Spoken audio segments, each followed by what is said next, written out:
Hey, what's up, everybody? It's Brian Jester, co-founder here at Occupy Fantasy, and we're back with some more NFL DFS picks and lineup advice for tonight's Monday Night Football single-game showdown slate between the Seahawks and the Eagles.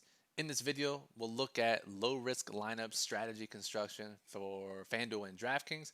We'll talk about some high-risk strategy tips, who to pick at your captain and your MVP spots for tournaments, and just some general advice to help get you to the top of your contest leaderboards.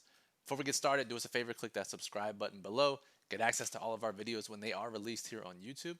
Give us a thumbs up if you like this video. That will tell us that you like them, and we'll continue to make these types of videos. And any questions you have about the slate, go ahead and comment below, and we'll get back to you for the slate locks at 8:15 Eastern tonight. We might as well do another giveaway. Let's give away a free copy of our 15-chapter Showdown Strategy Guide. All kinds of back tested and data and research on how to help you win single game showdown contests. So do us a favor, comment below with how many DraftKings points you think Jalen Hurts for the Eagles will score tonight. Closest guess before the game locks at 8:20 will receive a free copy of the guide. So comment below with your guess of how many points Jalen Hurts will score. So let's jump into this game. Speaking of Jalen Hurts, probably one of the biggest news items on the slate. Let's bring him up.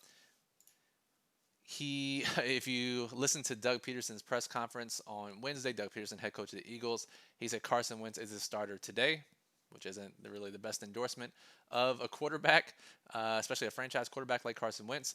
And then we get national reports Sunday morning that Jalen Hurts has been taking more first-team reps in the offense throughout the week. He's going to get more reps than he has been. This doesn't necessarily mean he's going to be, a full-time quarterback or take over for Wentz by any means.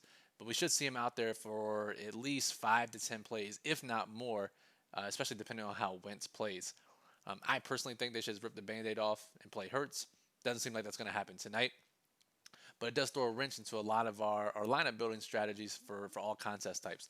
So Hurts, DraftKings was pretty sharp. They priced him at $7,200, even more than a normal backup quarterback. If we go over to FanDuel, they priced Hurts at $6,500. So a little bit higher than a normal backup quarterback, but because of FanDuel's pricing and the way their lineup construction shakes out, he's a much more viable play here because he can just score a touchdown and get into the optimal lineup. DraftKings, definitely not the case. So keep that in mind as you're building. Let's go back over here. Other injury news, Greg Olson placed on injured reserve. He's out. So we'll have 3 tight ends. Will Dissly will be probably the tight end one. But they're going to mix and match a lot of these tight ends. He's 3,600. Hollister is going to get in the mix. He may even be the tight end one. And then Colby Parkinson, the rookie tight end, is going to be the tight end 3. He's minimum price. And he's going to play some snaps tonight. So don't forget about him if you're making a ton of high-risk lineups. Chris Carson is back tonight for the Seahawks. He should return to his normal workhorse role after being held out the last few weeks with his foot injury. Imagine he's as close to 100% health as possible. Zach Ertz, expected to be back soon, but not tonight. Where's Ertz even listed in the player pool? He's 1,200. Thank God he's out tonight because that would be a great punt play if he was in. He'd be very chalky. So he's not. So it'll be Dallas Goedert again tonight at tight end for the Eagles. 2 other injuries to keep in mind. David Moore's questionable. We expect him to play. And then Freddie Swain, the wide receiver 4. If I can find him, he's also questionable for the Seahawks. This could open up some value, so let's keep it in mind as we monitor news throughout the day. All right, our low-risk contests. These are our 50-50s, our double-ups, our head-to-heads. Contests where we just have to beat half the field in order to double our money. If you are very vigilant about the contest you enter, you can find some very poor competition in both full slate and second half showdown contests.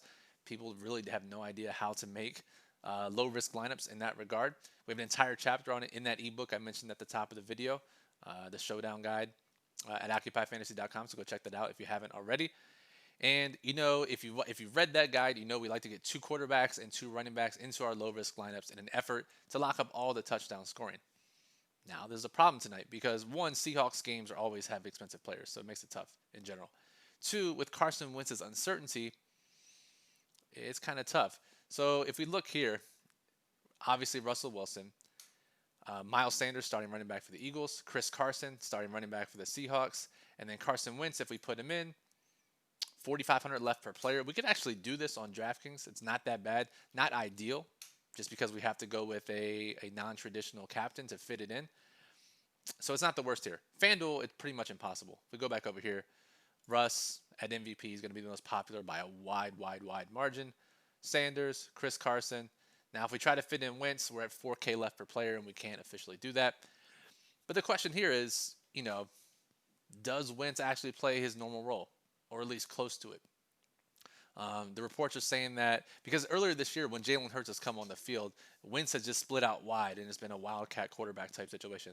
The reports for this game is that Wentz is going to come off the field entirely, which is also a little bit of a signal of the changing of the guard. So there's definitely some risk around rostering Carson Wentz in low-risk contests. And the fact that it is low risk, kind of an oxymoron if we play him there. So the idea here is avoid low-risk contests tonight. Even high-risk contests are tough. I know you came to this video to watch it for me to tell you that you probably shouldn't play tonight, but great marketing. But it's a tough night, so limit your allocation.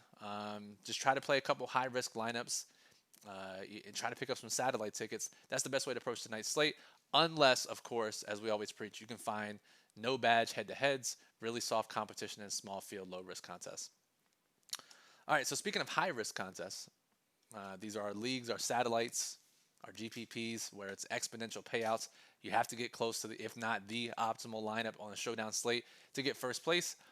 Then it's a different strategy tonight. We'll stay on FanDuel here for a while. We expect Russell Wilson to be the highest owned MVP by a wide margin.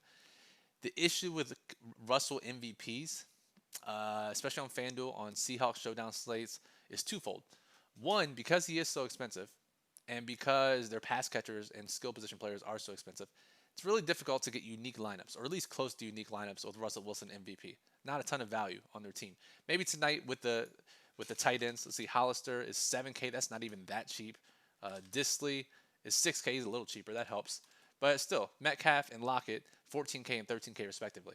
That makes it tough to make good, unique lineups with Russell Wilson. A high-risk contest only. Other problem is, because the volume is concentrated mostly between Lockett and Metcalf, they can actually be the optimal MVP. We've seen it a couple of times. So if Russell throws 3-4 touchdowns, but half of them or 3 of them are to Lockett or Metcalf, then they become the optimal MVP. So with Russell having such high MVP ownership, honestly, and this, again, another reason to limit your allocation tonight, the best way is to fade Russell Wilson at MVP. Do not play him there. Play him in your flex spot. That's totally fine. Play Russell Wilson here, but not in your MVP. And either MVP Metcalf or Lockett and hope they get all of the touchdown scoring in the passing game. Or, again, this is when we're getting really crazy. You get Carson Wentz as a super leveraged MVP. Let's assume he plays the whole game or most of it and throws a couple touchdowns. He could be the optimal MVP. We like that idea, pairing him with a couple pass catchers. Or in a lower total game, and our model prefers this route tonight, our Occupy Fantasy model that ranks every player on the slate for FanDuel and DraftKings, playing the running backs instead. So whether it's Miles Sanders, who's getting the majority of the touches out of his team's backfield, or Chris Carson, who should get the same for the Seahawks tonight, and hope that the touchdown scoring is balanced or unbalanced in favor of the run game instead of the pass game tonight. So ideas to keep in mind. And a lot of this applies on DraftKings as well. When Russell Wilson is going to be one of the highest owned captains, and we have all this leverage. Now the issue, the difference in DraftKings is his pass catchers have a higher likelihood and will be higher owned at captain as a result of being the optimal captain. So, Metcalf going to be 15% plus captain, Lockett going to be 10-15% plus captain, and Russell's going to be probably a little more than that.